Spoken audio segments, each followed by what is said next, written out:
এই যে বেয়াই, তোমার মেয়ে কোথায়? আজকে কি নিয়ে আসোনি? জি আপু, বাসায় আছে। ও আচ্ছা। আচ্ছা, ওটা সত্যি তোমার মেয়ে তো? মনে তো হয় না ওটা তোমার বাচ্চা। ওটা আমারই বাচ্চা। এখানে সন্দেহ করার কি আছে বুঝলাম না। মিথ্যে বলছো কেন তুমি? তুমি বা তোমার ফ্যামিলি কারো ফেসের সাথে ম্যাচিং করে না। তো কি হয়েছে? ওর আম্মুর মতো হয়েছে। কিন্তু আপনি এইসব জিজ্ঞেস করছেন কেন বুঝলাম না। কৌতূহল হলো তাই জিজ্ঞেস করলাম। ডোন্ট মাইন্ড, ওকে? যদিও জেনে যাব তোমার আপুর কাছ থেকে ওটা। আচ্ছা, কেমন আছো বলো? জি আপু, আলহামদুলিল্লাহ ভালো। আপনি? ভালো। কিন্তু তুমি বিবাহিত হলে তোমার ওয়াইফ কোথায়? ইরা মেয়েটার কথায় একটু তাকিয়ে থেকে বললাম, ডেলিভারির সময় মারা গেছে। আর কিছু জিজ্ঞেস করার আছে? So sad. আচ্ছা ঠিক আছে, আমি গেলাম। জি, বাই। ইরা মেয়েটা চলে গেল। আর আমরা আমাদের মতো কথা বলতে থাকলাম। এমনভাবে সেদিনের দিনটা চলে গেল। পরের দিন সবাই মিলে বসে আছি। তখন রিয়া বলল, তোর মেয়েকে নিয়ে আসিস না কি জন্য? এমনিতেই। কেন বলতো? মিস করছি অনেক। প্লিজ আগামীকাল নিয়ে আসবি। না, নিয়ে আসবো না। কেন? নিয়ে আয় না আগামীকাল। নিয়ে আসবো না মানে নিয়ে আসবো না। প্লিজ নিয়ে আসবি। কথা দিচ্ছি আর কাউকে দিব না। ওই কুত্তি, বাচ্চা কখনো কোলে নিসনি? তোর আশেপাশে বাসার কোনো বাচ্চা নেই? তোর ফ্যামিলির কেউ নেই? আমি বাবা মায়ের একমাত্র মেয়ে, বুঝেছিস? আর তোর মেয়েকে কোলে নিয়ে থাকতে ভালোই লাগে। প্লিজ নিয়ে আসবি, প্লিজ প্লিজ। আচ্ছা ঠিক আছে, নিয়ে আসবো। হঠাৎ করে সামনে এসে কেউ দাঁড়ালো। মাথা উঁচু করে তাকিয়ে একটু অবাক হলাম, কারণ সামনে আমার চাচাতো বোন সামিয়া দাঁড়িয়ে আছে। কিছু কি বলবা? কেমন আছো? এই তো ভালো। তুমি? অনেক দিন পর কলেজে যে? এমনিতেই আসি নাই। আনিকাকে নিয়ে আসোনি মনে হচ্ছে। এমনিতেই নিয়ে আসিনি। বাসার সবাই কেমন আছে? এই তো ভালো। তোমার? আলহামদুলিল্লাহ ভালো। দিনকাল কেমন যাচ্ছে? ভালো। তোমার কেমন যাচ্ছে? আলহামদুলিল্লাহ ভালোই। সামিয়া আর কিছু না বলে চলে গেল। সামিয়া যেতেই রাকিব বলল, বুঝলাম না, তোর কাছে কি জন্য এলো? আমি কিভাবে বলবো? আচ্ছা, ওর না কিছুদিন আগে বিয়ে হলো। বিয়ে হয়েছিল, এবং কিছুদিন আগে আম্মুর কাছে শুনলাম নাকি ডিভোর্স হয়ে গিয়েছে। ও আচ্ছা। আমরা আমাদের মতো করে কথা বলতে লাগলাম। কিছুক্ষণ আড্ডা দিয়ে ক্লাসের দিকে আসতে চাপো, তখন ইরাপুর সাথে দেখা। কি ব্যাপার? কেমন আছো? আর তুমি তোমার মেয়েকে নিয়ে আসোনি যে? শালার বুঝলাম না, আমার মেয়ের খোঁজ এরা এত নিচ্ছে কেন? এমনিতেই নিয়ে আসিনি। আর নিয়ে এসে কি করব? আম্মুর কাছে থাকে, আর কাজের লোক আছে, উনি দেখাশোনা করেন। ও আচ্ছা, কেমন আছো বললে না তো? আলহামদুলিল্লাহ ভালো। আপনি কেমন আছেন আপু? এই, আপু বলে বাদ দাও তো। তোমার থেকে কত বড় শুনি, যে কথায় কথায় শুধু আপু বলো। 1 বছরের বড় হলেও বড়, আর একদিনের বড় হলেও আপনি বড়। বড়দের সম্মান দেওয়া উচিত। আর এটা ভদ্রতা, বুঝলেন? হুম, সব বুঝলাম। আচ্ছা, আমি যাই। ক্লাসের সময় হয়ে গেছে। ওনার কিছু বলার আগেই ক্লাসে চলে আসলাম। কিরে, যেই মেয়ে কোনো ছেলের সাথে কথা বলতে চায় না সেই মেয়ে নিজে থেকে কথা বলতে চাচ্ছে? প্রেমে পড়লি নাকি? আরে না, কি যে বলিস, ওটা আমার বিয়াই হতে যাচ্ছে। ভাইয়ার সাথে ওর আপুর বিয়ে। বাহ, ভালোই তো। তুই না সেদিন এর বাচ্চাকে কোলে নিয়েছিলি? আচ্ছা, মনে তো হচ্ছে না ওই বাচ্চাটা এর। কে জানে, সেটা তো আমিও কোনোভাবে মেলাতে পারছি না। ওইসব ভেবে আমাদের কি কাজ বল? সেটাও ঠিক, কিন্তু তাও একটা কৌতূহল জাগে না? এত কৌতূহল ভালো না, বুঝছিস? টিফিন পিরিয়ডে তিনজনে বসে আছি। তখন সামনে এসে আমার থেকে কিছুটা দূরে বসলো। আমরা ক্লাসমেট, কিন্তু এই কয়েক মাসও কলেজে আসেনি। তুমি তোমার ফ্রেন্ডের সাথে আড্ডা না দিয়ে এখানে বসলে যে? এমনিতেই। আমার এমন বসাতে কোনো সমস্যা হচ্ছে নাকি? না, তা নয়। আচ্ছা ঠিক আছে, আমাদের সাথে আড্ডা দাও। তারপর চারজনে টুকটাক কথা বলতে বলতে সময়টা চলে গেল। তাই আবারও ক্লাসে চলে আসলাম। তারপর ক্লাস শেষ করে বাসায় চলে আসি। এমনভাবে কয়েকদিন চলে গেল। এই কয়েকদিন কলেজে যাইনি, কারণ আনিকা অসুস্থ ছিল। আজকে কলেজে এলাম। রাকিবের কাছে আসতেই রাকিব বলল, কিরে, তোর মেয়ের কি অবস্থা? এখন আলহামদুলিল্লাহ ভালোই আছে। আচ্ছা বল, তোর অবস্থা কেমন? আলহামদুলিল্লাহ ভালো। তোর অবস্থা কেমন? আলহামদুলিল্লাহ ভালো। আমরা কথা বলতে বলতে রিয়া এলো, এসে বলল, কি রে, কেমন আছিস? আর আনিকা কেমন আছে? আলহামদুলিল্লাহ ভালো। তোর কেমন অবস্থা বল? এই তো ভালো। আজকে তো নিয়ে আসতে পারতি। ডাইনি, বিয়ে করে একটা বাচ্চা পয়দা করে নিলেই তো পারিস। তাহলে তো অন্যের বাচ্চার জন্য এমন আর করতে হয় না। সময় হলেই বিয়ে করে নিব। বাচ্চা আছে বলে এমন করবি, আর তুই না নিয়ে আসতে চাইছিস? আচ্ছা, নিয়ে আসবো। এখন চুপ করে অন্য বিষয় নিয়ে আলোচনা কর। তারপর আমরা আমাদের মতো করে আড্ডা দিয়ে ক্লাসরুমে চলে আসি। তারপর ক্লাস থেকে বাসায় সন্ধ্যায় বসে আছি। তখন আপু বলল, কিরে, আজকে কলেজে গিয়েছিলে? এমন ভাবে পড়াশোনায় গ্যাপ দিলে চলবে? আজকে গিয়েছিলাম তো। কোথা থেকে এটাকে পেলো আর নিজের সুখ শান্তি বিসর্জন দিল, আর পড়াশোনার 12টা বাজিয়ে দিল। আপুর দিকে একটু তাকিয়ে থেকে কিছু না বলে উঠে রুমে চলে আসলাম। আমি আমার ওদের কাছে সীমাবদ্ধ। আর সবচেয়ে বড় কথা, আনিকাকে আমার থেকেও বেশি ভালোবাসি। ওর জন্য আমি সব কিছু করতে রাজি আছি। আনিকা ঘুমাচ্ছে, ওর দিকে একটু তাকিয়ে থেকে কাজে বসলাম। আগে বিয়েটা হোক, তারপর দেখছি। এমনভাবে তোকে কে বলতে বললো? তুই ওকে এগুলো বললি কি জন্য?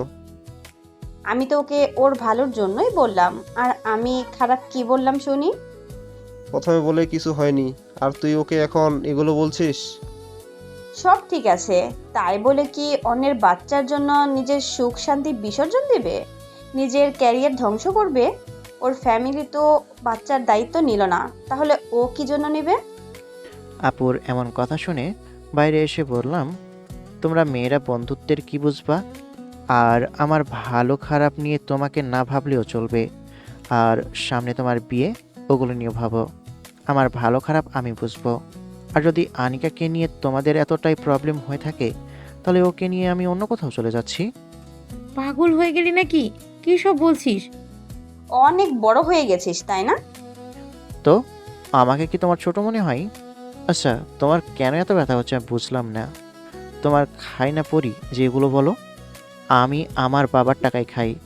এখানে তো তোমার মাথা ব্যথা হওয়ার কিছু নেই। এবার কিন্তু তুই বেশি বেশি বলছিস। দুজনেই চুপ। অনেক হয়েছে তোদের। আর তুই আবার পুরনো কথাগুলো টেনে নিয়ে আসছিস কি জন্য? এসব কিছু আগেই সলভ হয়ে গেছে না? তুই তোর বিষয়গুলো নিয়ে ভাব না। অযথা এগুলো নিয়ে বাড়াবাড়ি করছে। প্রথম প্রথম না মানলেও এখন তো বাচ্চাটার প্রতি আমাদেরও মায়া জন্মে গেছে। আর তুই তো কিছুদিন পর অন্যের ঘরেই চলে যাবি, তাহলে এখন এই সব বিষয়গুলো নিয়ে কি জন্য বলছিস বলতো? ওকে তুই তোর মতো ছেড়ে দে না। আচ্ছা ঠিক আছে, আর তোমাদের এই বিষয়ে কিছু বলবো না। আপু উঠে চলে গেল। আমি আমার মতো রুমে এসে কাজে মন দিলাম। নামাজ পড়ে এসে খেতে এলাম। এসে চুপচাপ খেয়ে উঠে রুমে চলে আসি। আনিকাকে আব্বু খাইয়ে দিচ্ছিল। একটু পরে ঘুর ঘুর করে আমার কাছে হাজির। কি মামুনি, খাওয়া শেষ? আচ্ছা আসো। তারপর আনিকাকে কোলে নিয়ে পড়তে শুরু করলাম। এর মধ্যে আনিকা ঘুমিয়ে পড়েছে, তাই ওকে বিছানায় রেখে আমিও শুয়ে গেলাম। জানি কিছুক্ষণ পরে আবারও জেগে শুরু করবে কান্না। কিছুক্ষণ পরে আমিও ঘুমিয়ে পড়লাম, কিন্তু ওর কান্নার জন্য ঘুম ভেঙে গেল। ঘড়ির দিকে তাকিয়ে দেখি রাত 2টা বাজে। ওরে মেয়ে রে, ঠিকমতো ঘুমোতে দে। উঠে ওকে কোলে নিয়ে ওর জন্য কেক নিলাম। নাও নাও, খাও। ওকে বাবা, ঠিক আছে, বলেন, কি চলো বলবেন? তোমাকে নিয়েই রান্নাঘরে যাই। এই কিছুটা তারপর শুনেছিলাম, ওকে সুইটি নিয়ে বলেছিল। রান্নাঘরে এসে কিন্তু দুধের আপনারা কোটা যে থেকে সত্যি সত্যি দুধ আসবেন নিয়ে ভাবতে গরম করে পারিনি। ওকে খাইয়ে আমার দিয়ে ছেলের রুমে এসে সম্পর্ক পিসি অন করলাম। না আপনারা এবং মামনি, আপনার তুমি মেয়ে ভালো চশমা পরে করেই নাও, জানে। না হলে চোখের আপনার মেয়ে সমস্যা হবে। এইসব জেনে শুনেই তারপর বিয়ে করতে আনিকাকে চাইছে, একটা চশমা পরিয়ে পরে দিয়ে যেন কোনো ফোনে অভিযোগ না কার্টুন করে। ভিডিও চালিয়ে আমি কাজ করতে লাগলাম। কাজ করতে করতে অনেক সময় হয়ে গেল, কিন্তু ওর চোখে মনে হচ্ছে ঘুম নেই। হঠাৎ দেখি আজান দিচ্ছে, আর আনিকাও ঘুমিয়ে গেছে, তাই ওকে বিছানায় শুয়ে দিলাম। তারপর কাজ করতে করতে নামাজের সময় হতেই গিয়ে নামাজ পড়ে এসে ঘুমিয়ে পড়ি। সকালে ঘুম ভাঙলো, দেখি আনিকা এখনও ঘুমাচ্ছে। ঘড়ির দিকে তাকিয়ে দেখি 8টা বাজে, তাই উঠে ফ্রেশ হয়ে এলাম। এসে দেখি উঠে বসে আছে, তাই ওকে নিয়ে ফ্রেশ করিয়ে নিয়ে আসলাম। তারপর খাওয়া দাওয়া শেষ করে রুমে এলাম। আর কিছুক্ষণ পরে কলেজে যাওয়ার জন্য রেডি হয়ে বের হতে যাব, তখন আম্মু বলল, তুই কি ওকে নিয়ে যাচ্ছিস? হুম, আচ্ছা গেলাম। তারপর আমি আনিকাকে কলেজে নিয়ে চলে আসি। এসে আনিকাকে নিয়ে রাকিবের পাশে বসতেই ইরাপু কোথা থেকে আমার সামনে হাজির। ওনার দিকে তাকিয়ে অনেকটা অবাক হলাম। আসো মামুনি, আমার কোলে আসো। ইরাপুর কথা শুনে আনিকা আমার গলা জড়িয়ে ধরলো। তুমি কি আমার কাছে আসতে বারণ করেছো? না তো আপু। তাহলে আমার কথা শুনে তোমাকে আরো জড়িয়ে ধরলো কেন? আচ্ছা মামুনি, যাও তো তোমার আন্টির কাছে। আমার কথা শুনে আনিকা ইরাপুর কাছে যেতেই বললাম, উল্টাপাল্টা কিছু খাওয়াবেন না। আচ্ছা ঠিক আছে, কিন্তু ও কি কি খায়? কিছু খাওয়া লাগবে না, নুডলস খাই, কিন্তু এখানে তো মশলা ছাড়া নুডলস পাবেন না। আচ্ছা বাদ দেন, কিছু খাওয়াবেন না। আচ্ছা ঠিক আছে। ইরাপু যেতেই রিয়া আসলো। আসতেই বললাম, ইরাপু তো নিয়ে চলে গেল। সব সময় তো উনি নিয়ে থাকবে না, তাই না? আচ্ছা বাদ দে, আমরা আমাদের মতো কথা বলি। বসে আছি, তখন ইরাপু এলো। দেখি আনিকা কান্না করছে। আসতেই আমি কোলে নিয়ে বললাম, কি ব্যাপার, কান্না করছে কেন? আমার এক ফ্রেন্ড কোলে নিয়েছে আর শুরু করেছে কান্না, কিন্তু কোনোভাবেই থামাতে পারছি না। ওকে, ঠিক আছে। ইরাপু চলে গেল আর আমি ওর কান্না থামাতে ব্যস্ত। এমনভাবে কয়েকদিন চলে গেল। চুপ করে বসে আছি।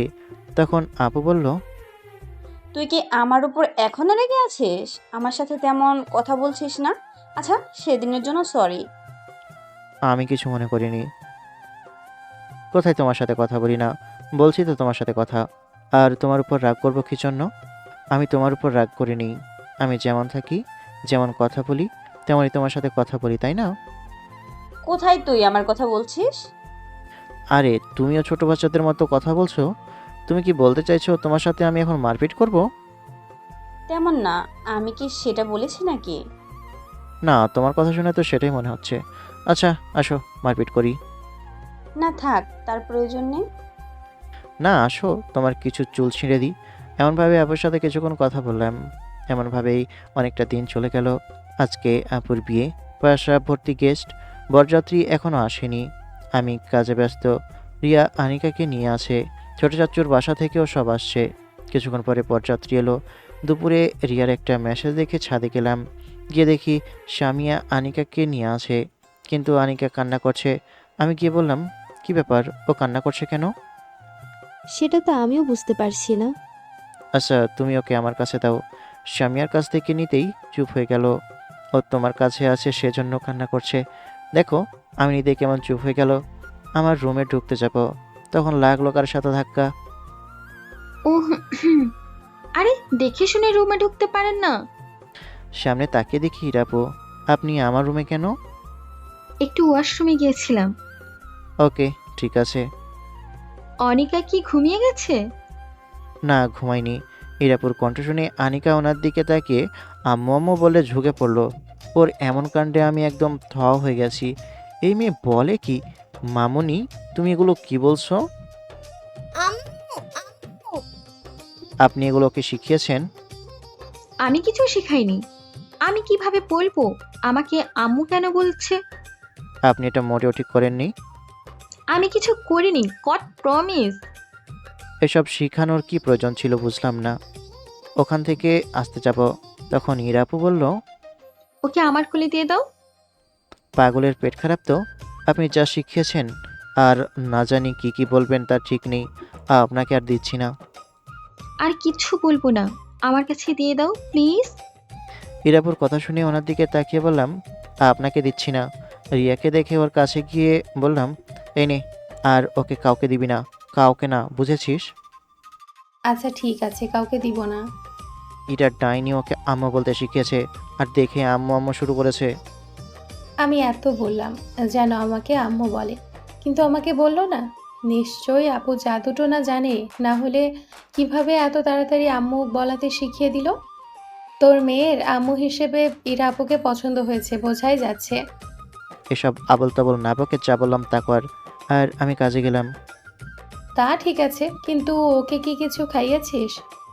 না, কিছু খাওয়ানো হয়নি। আচ্ছা, আমি খাবার নিয়ে আসি, তুই খাইয়ে দে। কিরে, এমনভাবে তাকিয়ে আছিস কি জন্য? আচ্ছা আমাকে দে, আমি খাইয়ে দিয়ে তোর কোলে দিচ্ছি। না, আমি দিচ্ছি, আমাকে খাবার দে। আর শোন, উল্টাপাল্টা কিছু শেখাবি না। যদি উল্টাপাল্টা কিছু শিখেছিস তাহলে তোর কী যে করব তুই ভাবতে পারবি না।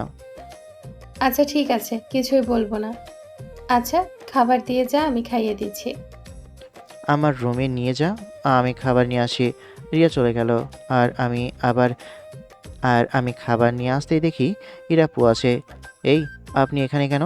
আপু রুমে যান। আর ওকে আপনি নিয়েছেন কেন? ইচ্ছে করছে তাই নিয়েছি। এই যে মামুনি, আম্মু বলে তো। দেখেন, একদম ভালো হচ্ছে না। আপনি একদম এইসব শিখাবেন না। আর মামুনি, এসব পচা কথা বলতে হয় না। ওই সব বাদ, আপনি ওকে আমার কোলে দেন। দিব না। আর তোমার কাজ নেই, এখানে কি করো? না, হবে না। আপনি ওকে আমার কোলে দেন। তখনই আম্মু রুমে এলো, এসে বলল, আনিকাকে খাইয়েছিস?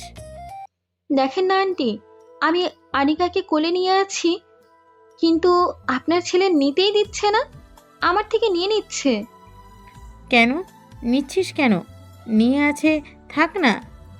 আম্মু নিয়ে আসি, এতে আমার কোনো সমস্যা নেই, কিন্তু ও যা ওকে শিখাচ্ছে তাতে আমার অনেক সমস্যা। তখন ওই আনিকা বলে উঠল। আনিকার কথা শুনে আম্মু একবার আমার দিকে তাকাচ্ছে আর আরেকবার আনিকার দিকে। ইরাপুর দিকে তাকিয়ে দেখি ওনার ফর্সা মুখটা লজ্জায় লাল হয়ে গেছে। আম্মু, ওইসব পচা কথা বলতে হয় না। প্রবলেমটা হচ্ছে এটা, বুঝেছো? ইরা, তুমি এগুলো কি শিখিয়েছো? Sorry aunty. আচ্ছা, ওকে রেখে দিয়ে গিয়ে খেয়ে নাও। মনে তো হচ্ছে এখনো খাওয়া হয়নি। ইরাপু আমার কাছে আনিকাকে দিয়ে লজ্জা পেয়ে চুপচাপ মাথা নিচু করে চলে গেল। আচ্ছা, তুমি যাও, আমি ওকে খাইয়ে দিয়ে আসছি। তুই যা, ওকে খাইয়ে দিচ্ছি। রিয়া, তোমার খাওয়া হয়েছে? না আন্টি, পরে খাবো। না, তুমি গিয়ে খেয়ে নাও, যাও। আর তুইও যা। আম্মু আনিকাকে নিল আর খাবারও নিল। তারপর আমি রিয়াকে বললাম, এ চল, আগে খেয়ে নে। রিয়া আর আমিও চলে আসলাম। কিছুক্ষণ পরে এসে দেখি আনিকা দোলনায় ঘুমাচ্ছে। তাই আমি রুমে না গিয়ে আবারও চলে আসি। বিকেলের দিকে আপুরা চলে যাবে। আপু কান্না করছে। আমার কাছে আসতেই, তোকে অনেক কিছু বলেছি, আমাকে ক্ষমা করিস ভাই। আর ভালো থাকিস। আরে আপু, তুমি তো আজব। এখন তুমি এগুলো কি বলছো? আর সাবধানে যাও। আর এখন কান্না করিও না। আপু আমার কপালে চুমু দিয়ে চলে গেল। তারপর আপুরা চলে যায়। মনটা খারাপ। আপু চলে গেল। রাতে বসে আছি, ডায়েরিটা খুঁজছি, কিন্তু কোথাও পাচ্ছি না। গেল কোথায়? আর নীলটাকে? সবচেয়ে আমার ডায়েরি কে চুরি করলো? আর সব থেকে বড় কথা, আমার ডায়েরি চুরি করলো কে? কাকে সন্দেহ করব? রুমে তো অনেক কেউ এসেছে। বাইরে গিয়ে বললাম, আম্মু, আমার রুম থেকে ডায়েরি কে নিল বলো তো? আমার ডায়েরিটা চুরি করলো কে? আমি বুঝতে পারছি না।